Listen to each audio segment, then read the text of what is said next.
Hey, well, this is week 19. It's actually Friday morning. It's 1 a.m. So yeah, I'm kind of running late on my video. Though it's been a hectic week, and I need to buy more hormones and shit. Hormones, I started an internship. This is gonna be the first weekend I'm not working because I quit my Wendy's job, and I'm so happy. So I'm like, holy shit. I have my weekends to myself. Though the entire point of quitting Wendy's is to focus on my thesis, but still, it's like, holy shit, I have my weekends again. So yeah, so on Tuesdays I'm going to an internship now. So I'm gonna be doing that every Tuesday, and I'm basically gonna be going in from like 9 to 5. So yeah, and one thing is, I'm actually working in like kind of like more of a studio setting. So it's like this is my third internship, and this is actually my really good internship because this specifically focuses on animation. Well, where the area I'm gonna be working in focuses on animation. I'm gonna be working in After Effects. So like this is pretty cool, and it's historical cooking. So it's like basically show ways how to cook, different recipes, and they give out historical facts of what's going on in that area and time period of when these recipes were coming around. And so it's pretty good for me because I love history and I also like food. And oh my god, I'm gonna get so hungry while I'm working for this person. And one thing nice about this internship is there's no time limit. I can stay and do the internship as long as I want. So I'll probably do it for a couple weeks after the semester ends, but probably not for too long afterwards, especially if I don't have a job, because it is an hour drive for me to get there. Like, I was hoping I could find a bus or a train, but that didn't work out. Like, there's no buses or trains that basically are in that area or close enough, or a direct route. So that kind of sucks. Like, basically they're expecting people who are living in Philly to be getting this internship. I commute from over the bridge, so basically my traveling, so like from Philly would be a half-hour drive, which wouldn't be too bad. But I am not from Philly. I commute there, and I wanted the internship, so like it's an hour drive for me. Yay, fun, expensive internship. The other internships I had one that was my first one was very simple. I basically got given digital cells and colored them in Photoshop. That was easy as shit. My second one was basically it was this theater. It was a performing arts piece. It was a theater performance arts piece because it was a storyline, and they wanted animation in the background. So that's basically what my job was.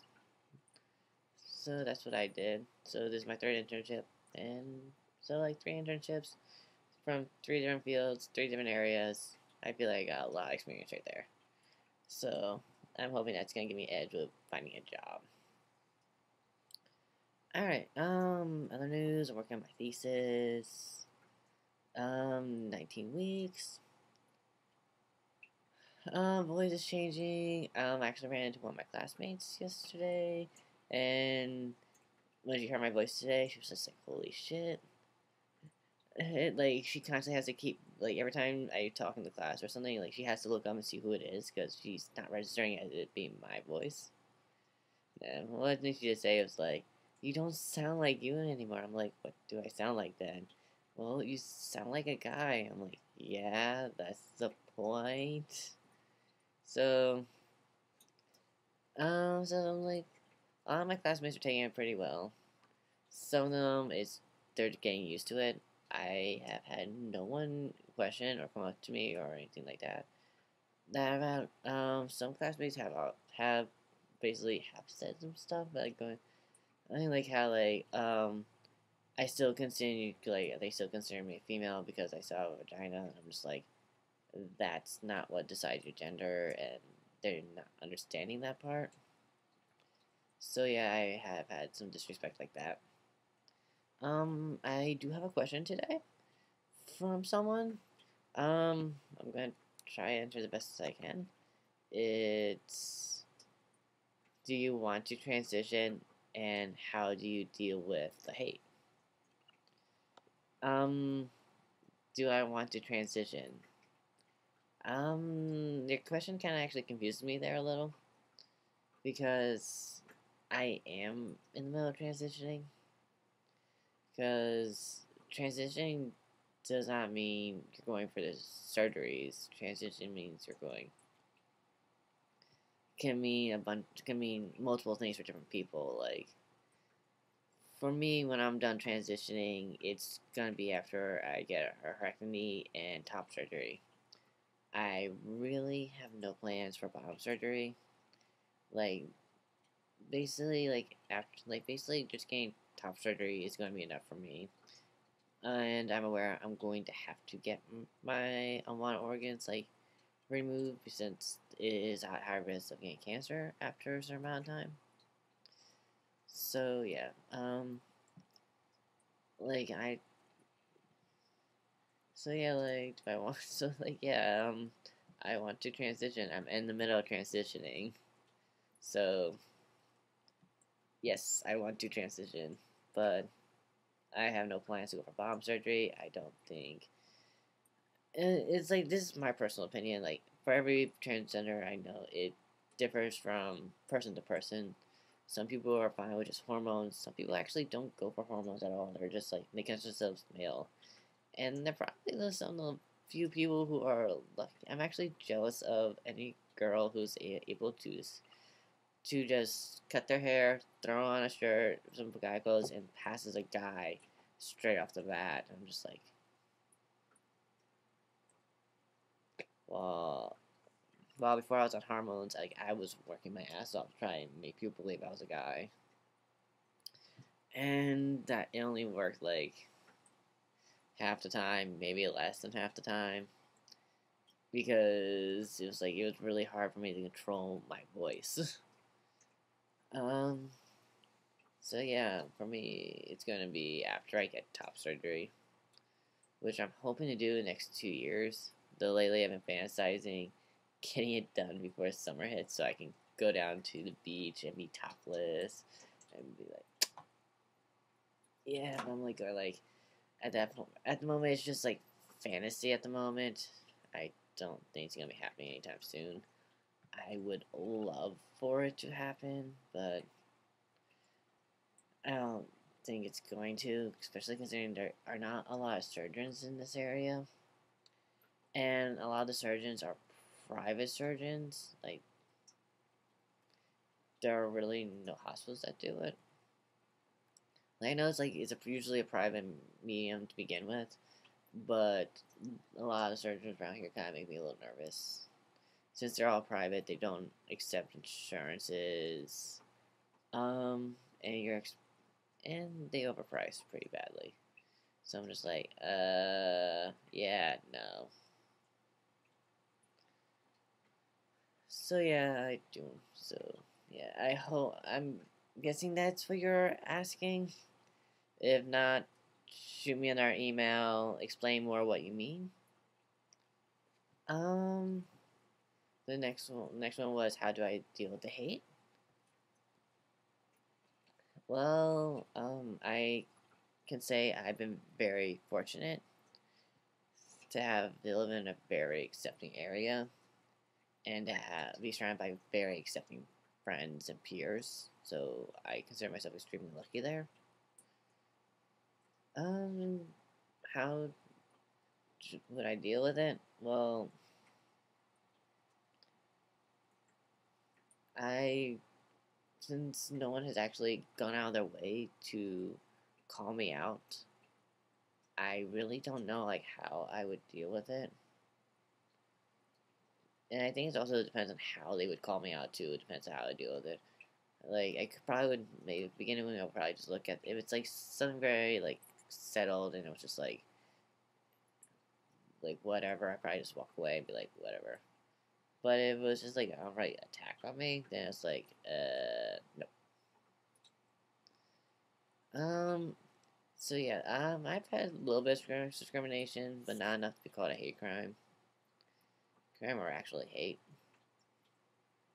Like at my work, when I wanted to start being called by mail and stuff, before I was like, I chose to do this like probably about a year before I started taking hormones, and my boss literally said that they cannot call me by male pronouns unless without a doctor's note, and I had to be receiving some kind of medical procedures or something. Because she was saying like it was like they were not allowed to, which is actually total bullshit.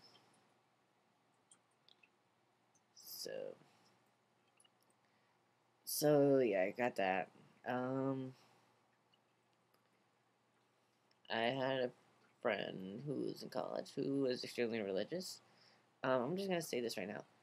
Um, if you want to go to our school and you're extremely religious and you can't handle other ideas, other opinions, other than your religious beliefs,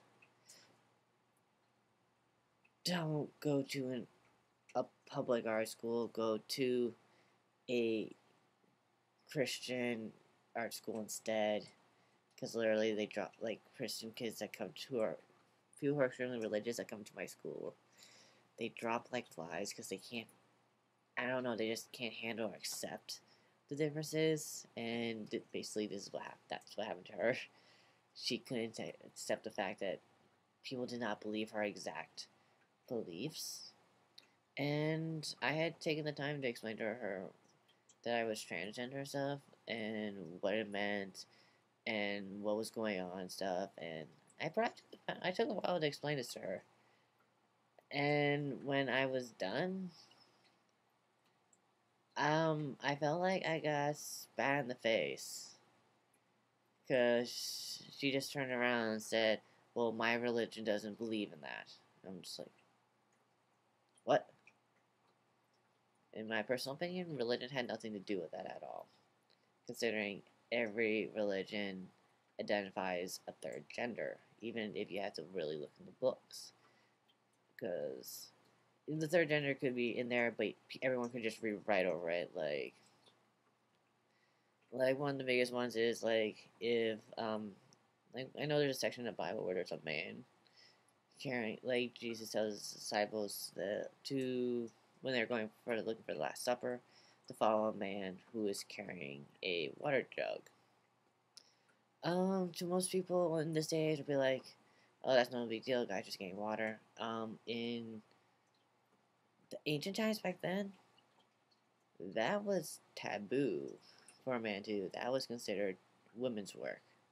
Well, child and women's work, but mostly it was considered a woman's job, and that was basically cross dressing. So you have a cross dressing figure right there. So like if even if it's not right in your face, like ancient texts do like acknowledge that that a third gender does exist. It's just for some reason never brought to the forefront. So yeah, yeah, I actually wanted to slap her at when she did that, and I had to walk away. Um, but yeah, I haven't experienced actually and like specifically hate towards me. So I've been lucky like that. But this is my senior year. I'm gonna be applying for jobs soon. So I most likely probably will get some discrimination stuff when I start applying, when I start looking for jobs. Right now, what's kind of freaking me out right now is the fact that Canada now has that new law for their air travels. Because like Canada does have a lot of animation studios and stuff, and I can get a job up there if I need to, and if I get offered a job, I am planning on going up there to work. So I'm kind of like a little, so like I'm wondering how the hell that's going to work. Especially if I need to fly to get to wherever I need to get to. Um, the majority of my classes, no one knows my birth gender this year, so that's really different. And at my internship, they don't know my birth gender. Like even the guy I'm interning for doesn't know my birth gender. So it's just like, I don't know what's gonna happen if they find out or when they find out, because I know in my experimental class, they're basically going to find out I'm transgender, because it's pretty much like a younger group of filmmakers, and I haven't taken a film class in like a year now, so they never got. So majority of people in there have never gotten to know me beforehand, so it's going to be interesting to see their reaction when they see my final piece, which is basically for my experimental film. I'm going to show what's like for someone to have gender identity disorder, but I'm going to be doing the mental version, so they're probably going to start asking questions, and I'm going to have to answer them, so yeah. It's probably already bad enough that my film that I just did has all these needles and syringes in it. So they're probably going to be wondering how the hell I got a hold of all of them. um, Other than that, not besides me going crazy at the moment because it was school, not too much going on. I got my midpoint critique coming up for my senior thesis, where they're gonna say if something's working or not, and if I need to fix it or whatever. And I pray that no one says for me to scratch it and do it all over again, because I will kill someone. So yeah. Oh, and there, no, before I forget, hey, I'm back here. Um, the Warren. Okay, so this lovely message from the Warrantor. Um, Thank you for reminding me about Herculine Barbin. I can't believe I forgot to mention her. Barbin was French and intersex, and depending where you look, some people label her as transgender, others label her as intersex, but she was an intersex character, and I think she's a real nice inspiration because, well, it's kind of sad like she dies poor and in the poverty and stuff, so that's kind of sad. But still, like, she grew up as a female, identified as a lesbian, had stomach pains, went to the doctors, and when the doctor examined her, he found two testicles in her vaginal canal, and she got relabeled as a male against her will. And yeah, it wasn't a happy ending for her. So, like, back then, like, she really had no say. And Falco's history of sexuality. I have not had a chance to look that up, but hopefully next few weeks I will have the time, considering I really shouldn't be even making this video. I need to get going on my thesis, considering I need to have a good portion done before in the next couple hours. Alright, so, thanks for sending me that. I'll be sure to look it up and check it out. So, I'll catch y'all later, and send me questions if you have any questions, because it gives me something to think about and do and shit. Alright, catch you later.